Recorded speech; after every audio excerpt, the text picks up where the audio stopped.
Well, hey everybody. You know, there's an app for everything, and now AOPA has an app for students and flight instructors.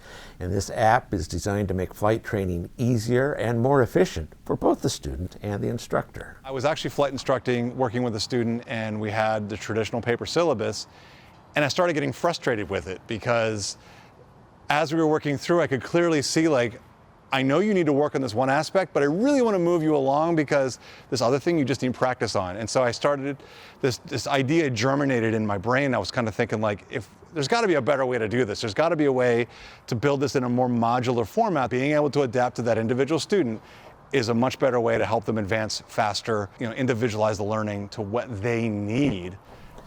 It just works better. Well, we call it AFTA, the AOPA Flight Training Advantage. Pretty clever, right? It's been designed by experienced CFIs. We've tested it in flight schools.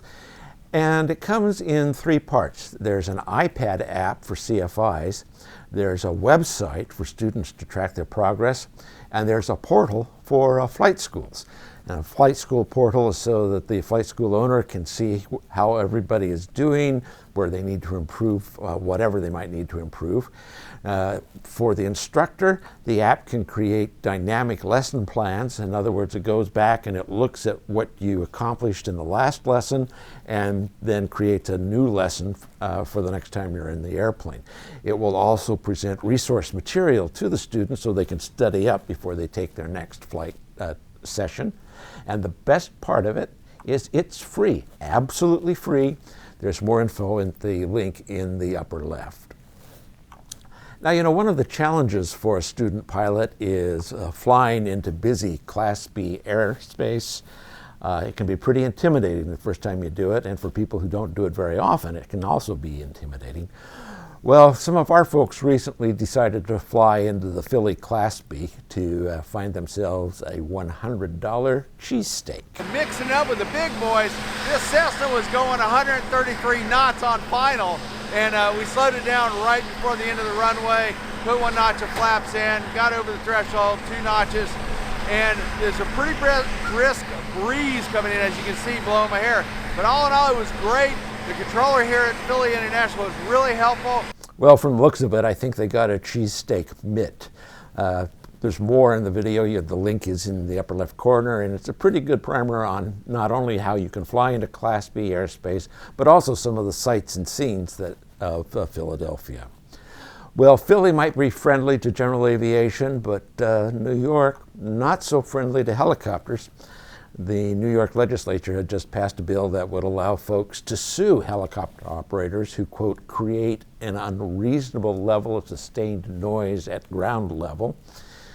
It would also ban non-essential ops from the West 30th Street Airport. Another bill before the City Council would ban non-essential helicopter operations from the 2 city-owned heliports. They defined non-essential as everything except things like EMS and firefighting, police, that kind of thing. So if you haven't done your helicopter air tour of New York yet, you might want to get up there pretty quick and get it done. Well, maybe you haven't noticed, but it's dang hot out there. And maybe you also haven't given much thought about density altitude, but it's something I always think about because, I learned to fly in the Rockies, and it was always front of mind. When you have 2 rather large guys in a 152 at 8,500 feet density altitude, it sort of gets your attention, but maybe not so much for some of the rest of you who are flying at lower altitudes. But with it being so hot, consider that someplace like Dubuque, Iowa, which is at 1,000-foot elevation, if it's 100 degrees outside, that's a 4,000-foot density altitude, which can significantly affect the performance of your aircraft. Now, the Air Safety Institute has some good training and reference materials on this. There's a link, as I've said before, in the upper left corner of the screen. And something else new from the Air Safety Institute, it's their new Beyond Proficient series, and they're doing this with our donated Extra 300. Bruce Williams gave that aircraft to us. And they're going to show you upset recovery techniques from turning and accelerated stalls. Now that sort of includes the old base to final skidded or slip turns, which can lead to a stall or a spin. Once again, the link up there in the left-hand corner. Well, the Extra is an incredible airplane for aerobatics. There are very few like it. But if your interest is more towards backcountry, short strips, low and slow, there's nothing quite like a Super Cub. But some folks have taken the best of the Super Cub and made it even better. One example, the Super Patriot. It's a little bigger, faster, more comfortable, but it retains all of the good qualities of a Cub. Kayla McLeod had a chance to fly it recently and prepared a pilot report. Yep, the link's up there in the corner of the screen. And we'll be back in a moment.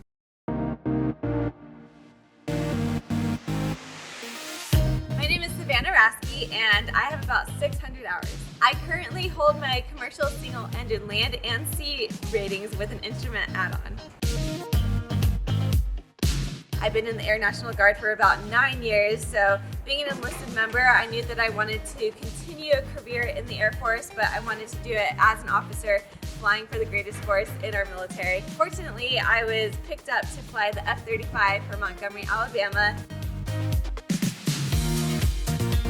So I own a Piper Cherokee 6 260, and we also have this Aztec right here, which I'm going to be doing my multi-training in. I use SiriusXM Aviation Weather because it gives me an added confidence in the kind of weather that I'm going to be flying into on long cross countries, from Florida to Utah and back multiple times, up to Oshkosh back down.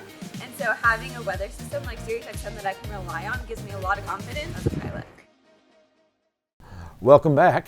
Brigadier General Charles McGee's great-grandson is following in his ancestors' footsteps. He's walking the trail that the general paved as a Tuskegee Airman, and he's hoping to become an Air Force fighter pilot. Ian Longfier is 16, and he hopes to attend the Air Force Academy. Well, this week he was visiting us in Frederick, and he went flying in the AOPA 182. That's his mom tagging along in the back seat. Now, he tells us it's a pretty tall order to live up to the example his great-grandpa set, but he's working on it. He showed me that, choose your own path. He was a trailblazer in what he did as a Tuskegee Airman, and it's really showed me and every other kid that he's influenced in his life that just do what you want. He always had his 4 Ps: perceive, prepare, perform, persevere. I'm sure you've heard those before. Yes. And it's something to live up to. You can read more about Ian in the September edition of AOPA Pilot Magazine. Well, maybe we should call this son of Cirrus Jet. A Polish company, Metal Master, is prepping its second production conforming aircraft. It's the Flareus L1 personal jet. It's made out of carbon fiber. It has 5 seats, has a Williams FJ33-5A jet engine. They say it can operate off of grass strips, and they claim it will cost less per mile than a single-engine turboprop. Polish certification expected in 2023, EASA and FAA certification to follow after that. So speaking of single-engine turboprops, the Beechcraft, well, it used to be Cessna, Denali. Now Textron, that's the parent to both Beech and Cessna, flew the second Denali prototype last week. It was a 2-hour flight. They got it above 15,000 feet, and they say they saw 240 knots. Now, this is the first aircraft to use the GE Catalyst engine, and they claim, Textron does, or Beechcraft, claim class-leading passenger experience in this airplane, including a flat floor and the largest cabin in this class. Now, if you really want to talk about passenger experience, the Gulfstream G700.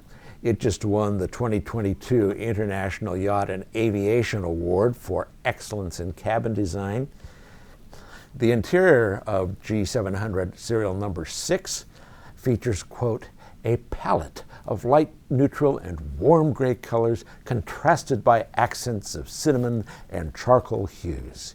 Each of the aircraft's 5 cabin living areas also include a circadian lighting system to help reduce jet lag. The G700 is expected to be certified by the end of the year. If you have to ask how much, you can't afford it. Now, if you love World War II airbirds, here's something you'll want to put on your calendar. The Ray Fagen Memorial Airshow in Granite Falls, Minnesota. Now this year there were some 3 hours of dogfights, aerobatic routines, and formation displays. Now just about every aircraft from the World War II era is flying in this air show. Devin Riley from Texas flies a BT-13 Vultee Valiant in the show. The event is an incredible example of all the phases of airplanes and the training of our pilots of World War II. Every phase is here, from super early on in the war to later, and it's just an awesome display. It's always good to see all these airplanes out, and excited to see them fly. That's the best part, is seeing these old birds still flying. The biannual show is scheduled again for 2024. And finally, one of the original Tuskegee Airmen, Brigadier General Charles McGee, was laid to rest at Arlington National Cemetery last Friday. You may recall that General McGee died in January. He was 102, and this man was a true hero. He flew in World War II, Korea, Vietnam, the Distinguished Flying Cross, among a whole bunch of other honors. But he was also a real inspiration to youth. In fact, the McGee Award, the Brigadier General Charles E. McGee Aviation Inspiration Award, is an AOPA honor that we give to an aviator who best lives up to the ideals of McGee and pays it forward for generations to come. For me, it was a real honor to meet General McGee. He was an incredible individual. And so we'll leave you with some of the Arlington ceremony. Hope to see you back here again next Friday.